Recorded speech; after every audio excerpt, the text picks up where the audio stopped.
પિત્ત અને એસિડિટીના કારણે છાતીમાં બળતરા, ખાટા ઓટકાર આપણા ગળે આવવા અથવા એ પ્રકારની ઉલટી થવી કે પિત્તના કારણે અથવા તો એસિડિટીના કારણે છાતી અને પેટ છે એ ભયંકર બળવું, કોઈ પણ ખોરાક ખાવાની ઈચ્છાઓ ન થાય, શરીર ધીરે ધીરે એકદમ નબળું પડી જાય, દુબળું પડી જાય, ને આ પરિસ્થિતિમાં તમને દવાઓ સિવાય કોઈ ઓપ્શન સૂઝતું નથી, બરાબર છે? તો આ તકલીફો હોય તો એવી કઈ ક્રિયાઓ કરવી જોઈએ કે જેનાથી તમને આ તકલીફ કુદરતી રીતે જ સારું થાય? આપણા આયુર્વેદના પુસ્તકોમાં હજારો એવી ઔષધિઓ કદાચ બતાવી હશે કે જેનો ઉપયોગ તમે ઘણી વસ્તુનો ઉપયોગ કર્યો પણ હશે, ઘણી દવાઓનો ઉપયોગ કર્યો હશે, તેમ છતાં પણ તમને સારું નથી થતું. હું તમને હંમેશા માટે સજેસ્ટ કરું છું કે યોગ, પ્રાણાયામ, એક્યુપ્રેશર આ પ્રકારની જે ક્રિયાઓ છે કે જે શરીરને અંદરથી હીલ કરવાનું કામ કરે છે, સારું કરવાનું કામ કરે છે, એ ક્રિયાઓ કરવાનું ચાલુ કરો. દવા આ જે વસ્તુઓ છે એ પાછળની કે પછીની વસ્તુ છે. સૌથી પહેલા યોગ કરીને આપણે આપણા શરીરને શુદ્ધ કરી શકીએ. આજે હું યોગ નહીં પણ 2 પ્રાણાયામ બતાવીશ કે જે એસિડિટી, પિત્ત અને પિત્તને લગતી તકલીફોના કારણે જે સાઇડ ઇફેક્ટ શરીરમાં થઈ રહી છે, ગરમી જે પેદા થઈ છે એને ઠંડુ કરવાનું કામ કરશે. તાત્કાલિક મોંથી લઈને આપણા શરીરના અંદરના અંગો છે એ ધીરે ધીરે ઠંડા થશે, એટલે પિત્ત જેવી તકલીફોથી રાહત મળશે. તમારા જમવામાં પણ ઘણું સારું પરિવર્તન તમારે લાવવાની જરૂર છે. મરચું, તેલ એકદમ લિમિટેડ માત્રામાં કે નહિવતપણે ઉપયોગ કરો. થોડા મહિનાઓ માટે તમે એકદમ તેલ વગર કે પછી થોડું તેલ નાખી અથવા તો દેશી ગાયના ઘીની અંદર તમે રસોઈ કરો, અને અમુક એવી વસ્તુઓ છે ત્યજી દો. દૂધી, કંટોલા, કારેલા, જે વેલાવાળી જે વસ્તુઓ છે એનો ઉપયોગ તમે વધારે પડતો કરો, ભાજીનો ઉપયોગ તમે વધારે પડતો કરો, તો એ તમને પેટને જલ્દીથી ઠંડુ કરશે. આંતરડાની જે તકલીફો છે એનાથી તમને રાહત આપશે.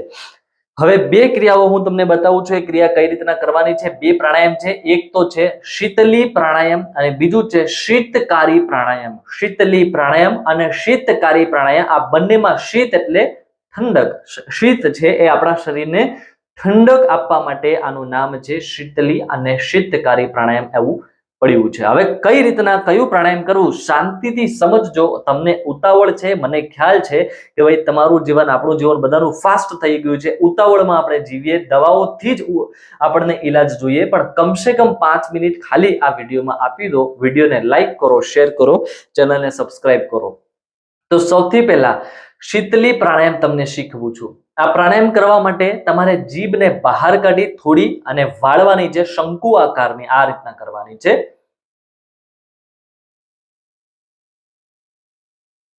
આ રીતના જીભ કર્યા પછી એ જે જીભનો વચ્ચેનો જે ભાગ છે એ ભાગમાંથી જ ઊંડો શ્વાસ શરીરમાં નાખવાનો છે. શ્વાસને અંદર ભર્યા પછી મોં બંધ કરી અને નાક દ્વારા, બંને નસકોરા દ્વારા શ્વાસને છોડવાનો છે. આ ક્રિયા રોજ સવારે ખાલી 10 વખત, નાસ્તો કર્યાના 15-20 મિનિટ, અડધો કલાક પહેલા, સાંજે જમીને 2-3 કલાક પછી તમારે ખાલી 10-10 વખત કરવાની છે. મને યાદ રાખશો કે ભાઈ ખરેખર આ ક્રિયા, આ પ્રાણાયામ ખાલી 1 મહિનો કરવાથી જ તમને 50 થી 70-80% જેટલું પરિણામ મળશે. હવે કઈ રીતના કરવાની?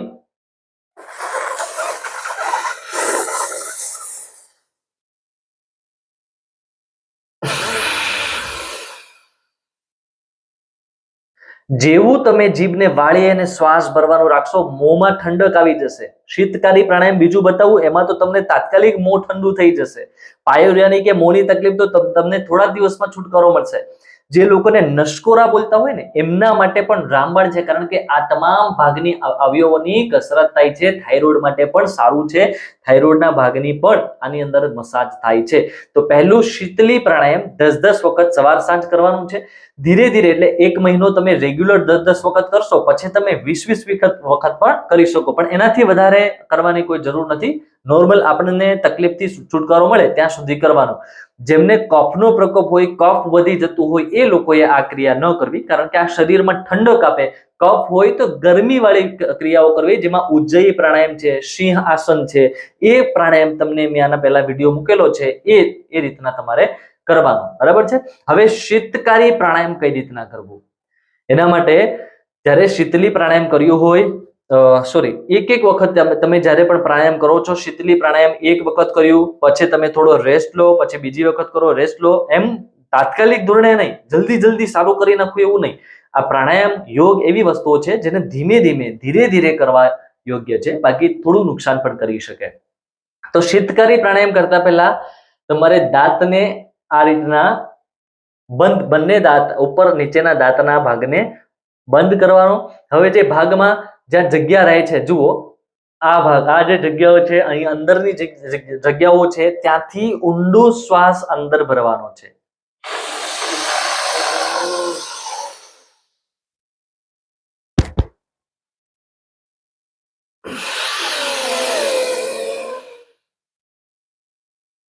શીતકારી પ્રાણાયામ, અહીંયાથી ઊંડો શ્વાસ અંદર ભરી ફેફસા થોડા ફૂલાશે, છાતી થોડી ફૂલી જશે, શ્વાસ ભર્યો છે એ પછી નાક દ્વારા શ્વાસને છોડી દેવાનો.